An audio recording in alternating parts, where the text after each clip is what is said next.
Logo depois do balanço geral dessa terça, ontem, foi preso o autor daquele feminicídio que aconteceu em Viamão, região metropolitana de Porto Alegre. Foi preso por quem? Pela Brigada Militar.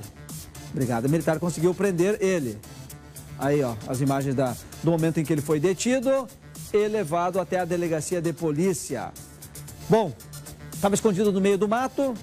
O Vitor vai trazer para a gente mais informações sobre como a Brigada Militar conseguiu encontrar o criminoso e, do cerco que foi montado, enfim, os detalhes desse trabalho importantíssimo que coloca atrás das grades um bandido. Vitor, boa tarde.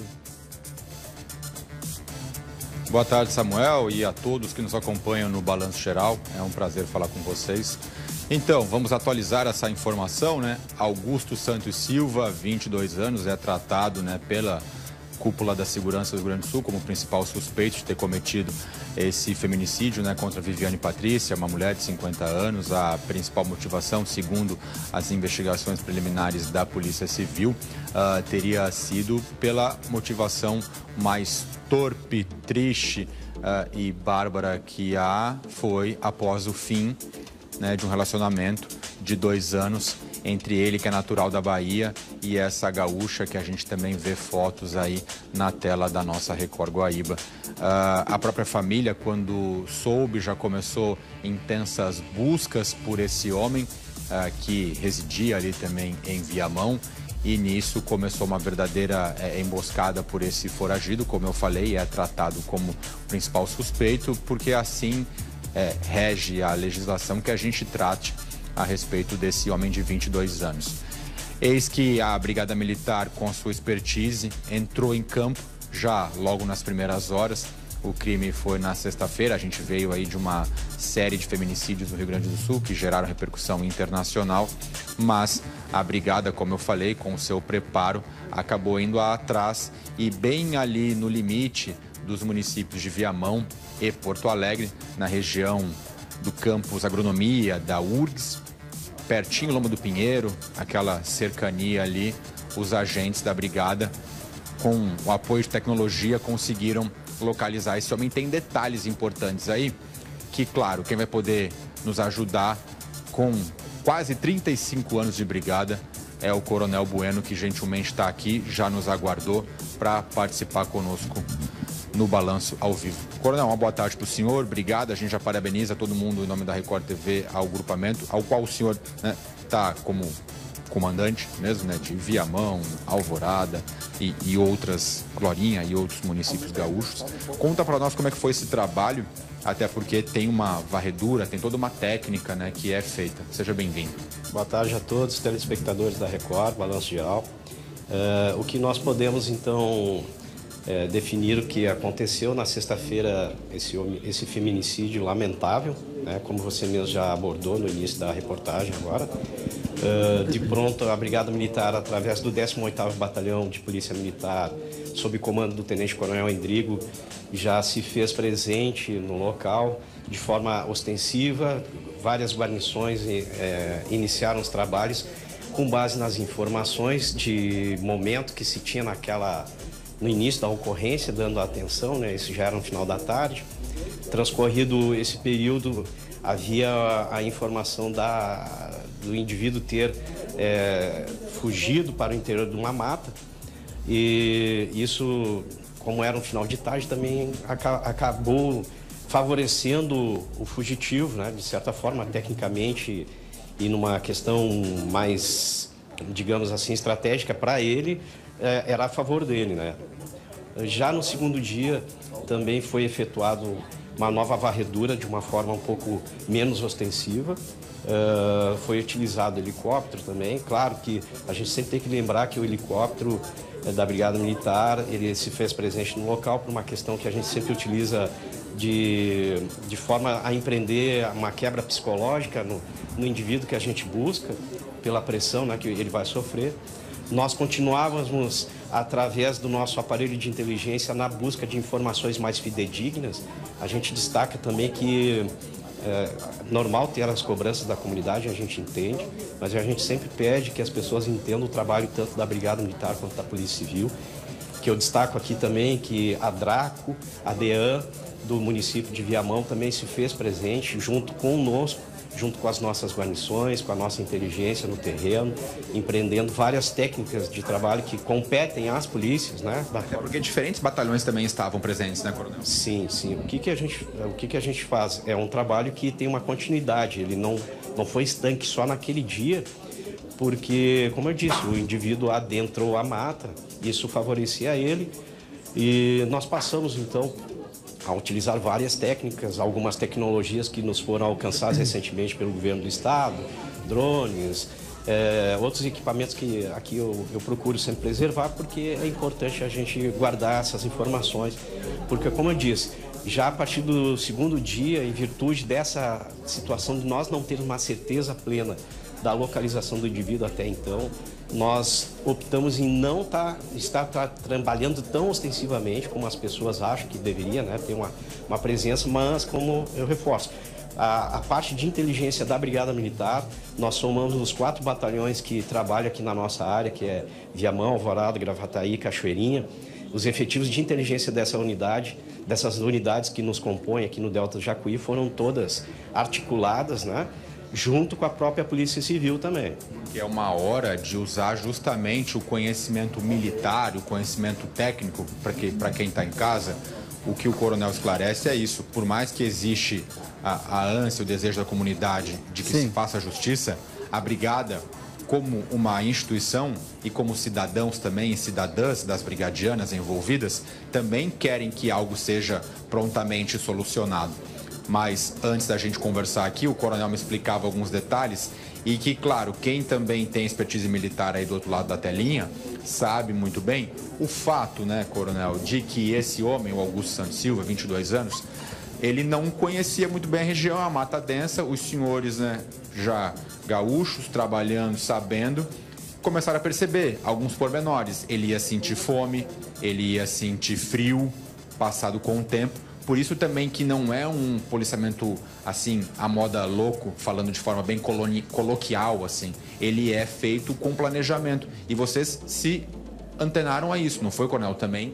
Sim, a gente destaca que, embora tudo foi levado em conta, é um indivíduo de idade jovem, 22 anos, então a capacidade física dele em resistir às extremidades que ele se submeteu eram bem maiores, que também a gente levou em conta, porque sempre se trabalha nas questões da informação. Realmente ele estava dentro da mata, a gente não tinha uma plena certeza. A nossa inteligência buscava complementos. Além dessa situação, também em paralelo, a nossa inteligência já buscava informações em outros locais de possibilidades de que ele pudesse ter procurado abrigo, né? Nós fomos trabalhando informações em paralelo com parentes dele, apesar que os parentes dele são todos da Bahia, mas tudo isso a gente já foi cogitando em paralelo, sem dar destaque, porque é um trabalho que a gente não pode estar divulgando na hora de como a gente está operando, porque senão a gente favorece ao indivíduo. A gente não sabe se ele estava na mata, não tinha certeza se ele já estava em um local, vamos dizer, urbano e tendo acesso a informações. Qual foi o ponto-chave para a corporação? Bom, o ponto-chave que a gente contou, né, com essa questão dele se esvair da sua capacidade física.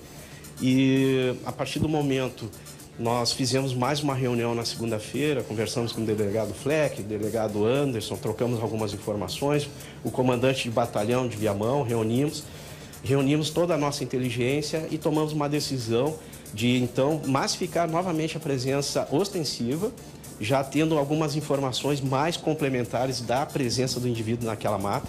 Eu destaco que aquela região, para quem conhece ali aquela parte da agronomia, são 650 hectares de área. Então, é uma área muito grande. E então essa mata fechada, para quem não conhece a região. Mata fechada, não é fácil ali, né? É bem complicado, é o tempo todo na vertical também, subida, né? Porque a gente tinha as informações do deslocamento dele por terra em direção ao ponto do mais alto do cume. E, de fato, né, isso veio a calhar essa pressão que a gente fez com tropa por terreno, massificando, e mais a presença do helicóptero novamente fazendo voos. E isso aí, então, acabou, acho que, atingindo o psicológico dele, e ele se direcionou para uma parte onde tinha um pouco mais da presença humana, mais civilização lá dentro do campus.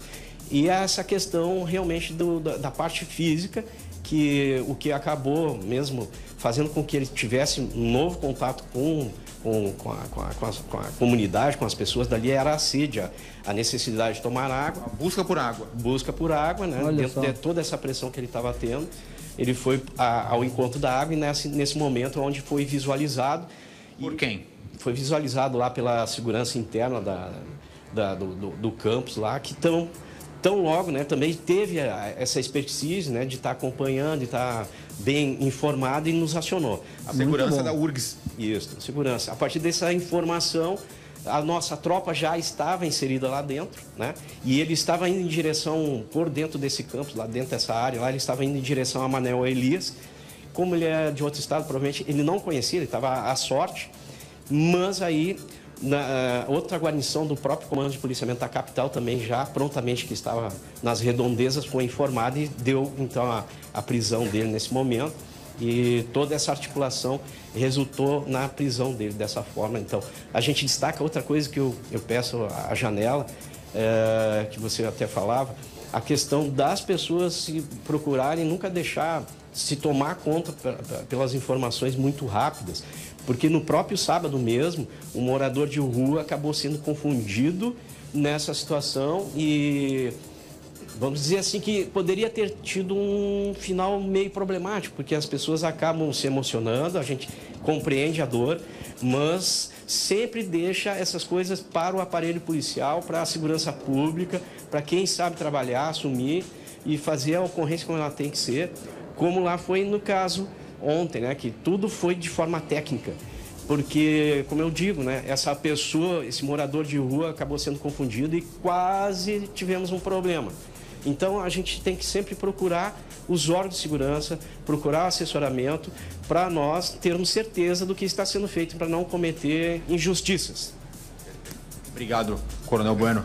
Parabéns pelo trabalho de todos os envolvidos. Ô, Vitor, dessa participação do senhor. Eu agradeço o espaço, quero agradecer também o senhor subcomandante-geral por ter também disponibilizado para nós outros meios e bem como o apoio da própria PM2. Samuel me chamou, diga, meu irmão. uma curiosidade, quando ele foi encontrado, ele devia estar com fome, devia estar com sede, estava se entregando praticamente, né? Porque ficou muito tempo lá escondido no meio do mato, achando que ia escapar da Brigada Militar. Sim. Que ia passar despercebido. Tava com muita sede, esse Augusto Santos Silva, tava machucado, alguma coisa assim. O Samuel tem a curiosidade dele, né, em relação ao que fechou ali. Bom, Samuel, o que a gente pode relatar? Como eu disse, a idade beneficiava a permanência 22, dele, né? Mas claro que dentro de uma mata fechada, sem alimentação, sem a possibilidade de água potável, todos esses fatores acabam trazendo o desgaste ao corpo físico humano, né? Ele estava bem desgastado, ele nos relatou para a nossa tropa que ele já tinha tido 2 desmaios no dia de ontem por necessidade de alimentos, né? Então isso aí também acaba corroborando aí para um esforço físico também do indivíduo que se encontra em fuga, né? Uma dúvida minha bem rápida, no Papum, Coronel, ninguém ajudou ele? Não, ele não teve ajuda, tanto que está aí bem exemplificado que a comunidade também ali foi nos informando. Eu agradeço as pessoas que foram nos ajudando a montar esse quebra-cabeça. De forma séria, né? De forma... Sem trote, né? Sem trote, não tivemos nenhum trote, todas as informações foram positivadas, né? De forma correta, e isso aí foi importante também. Obrigado, Coronel Bueno. Agradeço a participação do senhor aqui direto de Gravataí. A gente conseguiu, né? Claro, graças ao trabalho também da nossa produção, ainda de Israel, nosso colega, fazer essa importante entrevista, né, com o Coronel Bueno para demais esclarecimentos a respeito dessa situação. Samuel. Valeu, obrigado, Vitor. Parabéns, Coronel Bueno, a toda a tropa, né? Empenhada, buscando o bandido onde ele estava, fazendo todo o cercamento com inteligência, com a técnica para prendê-lo. Iam prender, daqui a pouco a Polícia Civil ia prender, quem sabe daqui 1 mês, 2, lá na Bahia, não sei onde. Mas é didático prender logo depois do crime, né? Enquanto as buscas não param, prender ainda em flagrante, colocar atrás das grades logo depois de cometer o crime, é fundamental para saber que não vai dar certo, que esse comportamento não é tolerado e que bandido tem que ir para a cadeia.